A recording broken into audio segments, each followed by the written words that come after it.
Every religion in the world promises you a map to a golden paradise in the sky. But what if the most enlightened mind in human history looked at heaven and told us we were aiming too low? Nearly every culture has an obsession with what happens after we take our very last breath. We want to believe in an eternal reward, a place of endless pleasure, white clouds, and divine music where the suffering of earthly life completely vanishes. When people look at Buddhism, they often try to fit it into this exact same framework, assuming that the goal of a Buddhist is to live a good life so they can be reborn in a celestial kingdom. But Siddhartha Gautama, the Buddha, shattered this conventional view of eternity. He did not deny the existence of heavenly realms, but his teachings on the afterlife reveal something far more radical, controversial, and ultimately liberating. What the Buddha actually taught about heaven and rebirth isn't a comforting fairy tale to help us sleep at night. It is a psychological mirror that forces us to question who we are, what we are running from, and what it truly means to be free. The illusion of the permanent paradise. To understand the Buddhist perspective on the afterlife, we first have to undo everything we have been taught about heaven by Western religions. In most belief systems, heaven is the final destination. You live once, you are judged, and if you pass the test, you spend an infinity of trillions of years in a state of unchanging bliss.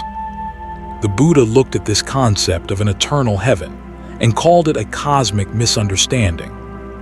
According to Buddhist cosmology, there are indeed higher heavenly realms of existence, often referred to as the Deva realms. These realms are populated by beings of light who experience unimaginable pleasure, long lifespans, and a complete absence of physical pain. But the Buddha dropped a massive truth bomb on these heavens. They are not permanent.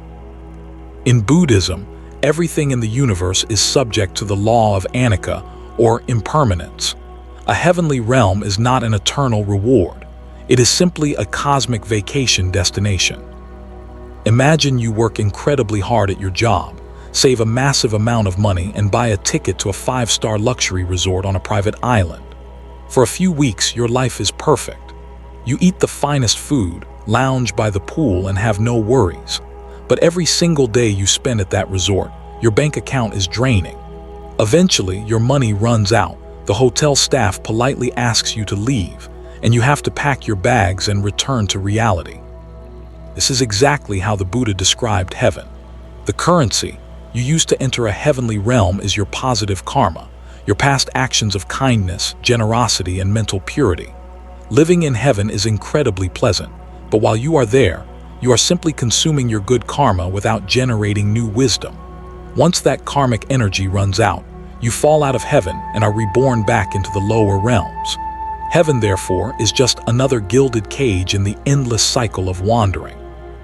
The Wheel of Samsara and the 6 realms. The Buddha mapped out existence not as a straight line leading to a final destination, but as a giant, spinning wheel called samsara, the endless cycle of birth, death, and rebirth. Within this wheel, there are 6 main realms of existence, and your mind determines which realm you occupy. The Deva, heavenly realm, a place of pure pleasure and bliss, where the danger is spiritual laziness because life is too easy. The Asura, Titan realm, a realm of powerful beings consumed by jealousy, envy, and endless competition. The human realm, the most precious realm because it contains a perfect balance of joy and suffering, which forces us to seek awakening. The animal realm, a state of consciousness ruled purely by survival instincts, fear, and basic impulses. The hungry ghost realm, a haunting state where beings have massive stomachs but tiny throats, symbolizing a state of endless, unquenchable desire and addiction. The hell realm, a space of intense paranoia, anger, and self-inflicted torment. The most profound realization the Buddha shared is that these 6 realms are not just physical places you go to after you die. They are psychological states of mind that you inhabit right now, from moment to moment.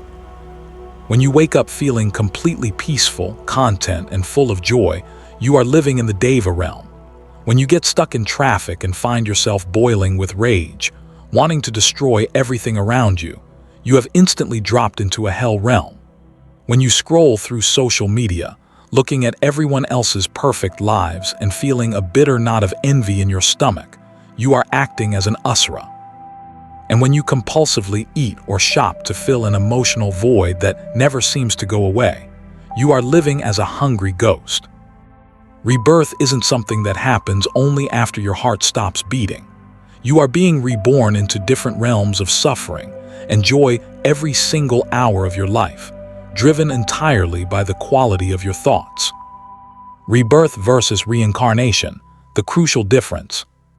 One of the most misunderstood aspects of Buddhist philosophy is the difference between reincarnation and rebirth. Most people use these words interchangeably, but they mean completely different things. Reincarnation implies that you have a solid, unchanging, immortal soul, an Atman, that acts like a passenger inside your physical body. When your body dies, this soul packs its bags, steps out of the old vehicle and slides into a brand new baby body, carrying its fixed identity with it. The Buddha completely rejected the existence of a permanent, unchanging soul. He taught the doctrine of anatta, or non-self. He asked us to look closely at ourselves. Is your body permanent? No. Are your thoughts permanent? No. Is your personality permanent? No, it changes constantly throughout your life. If there is no permanent soul, then what exactly is it that gets reborn? The Buddha used the beautiful metaphor of a flame passing from one candle to another. Imagine a lit candle sitting on a table. You take a second, unlit candle, bring it close to the flame, and light it. The first candle's flame has now started a fire on the second candle. Now ask yourself, is the flame on the second candle the exact same flame as the first one? No. Is it a completely different, unrelated flame? No. The second flame exists only because of the energy, heat, and conditions provided by the first one. It is a continuous stream of cause and effect. You are not a solid soul jumping from body to body. You are a dynamic, ever-flowing river of consciousness. The choices you make, the intentions you hold, and the habits you build create a powerful energetic current, a karmic momentum. When your physical body ceases to function, that energetic current doesn't just vanish into nothingness. It continues forward, seeking the exact right physical conditions to manifest itself once again. You are your own continuation. The ultimate exit, why heaven is too low. Because the Buddha saw that heaven was temporary and that the wheel of samsara kept spinning endlessly through states of pleasure and pain, he realized that praying to go to heaven was a trap. It is like a prisoner begging to be moved from a dark, dirty cell to a clean, comfortable cell with a television. It is still a prison. The doors are still locked. The Buddha's ultimate message was not about finding a better place to suffer.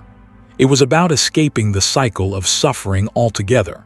He called this ultimate exit nirvana. Nirvana is a word that has been romanticized and misunderstood in modern times, but its literal meaning is beautiful and profound. To blow out, or to extinguish, like extinguishing a candle flame. When you extinguish the flame of a candle, where does the flame go? It doesn't go north, south, east, or west. It doesn't go to a secret hiding place.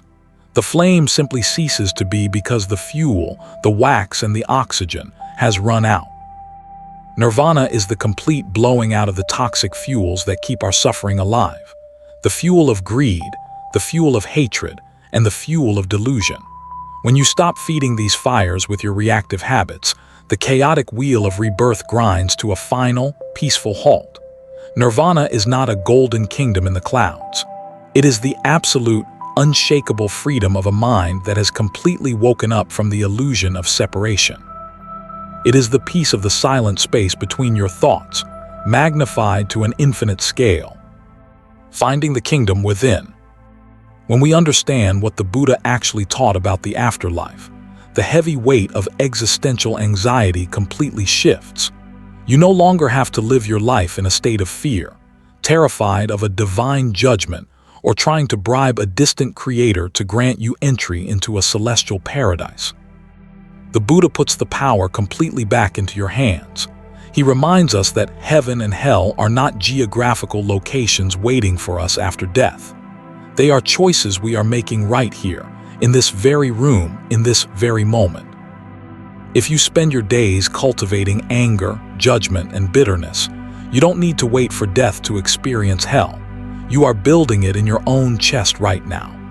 But if you practice mindfulness, if you learn to sit quietly in the pause between your breaths, and if you treat the world around you with deep compassion, you are already walking through the gates of heaven. Stop looking up at the clouds for a salvation that is supposed to arrive tomorrow. Show up for the life that is happening right now. Clear your mind, drop your attachments, and realize that the peace you are looking for has never left you. Thank you for exploring these deep truths with us today on Buddha Inner Journey. If this perspective challenged your understanding or brought a sense of clarity to your path, please give this video a like and subscribe to our sanctuary. Leave a comment below with your honest thoughts. Do you think heaven is a place outside of us, or a state of mind within us? May you be free from the illusions of fear. May your karma be clear, and may your inner journey bring you absolute, timeless peace.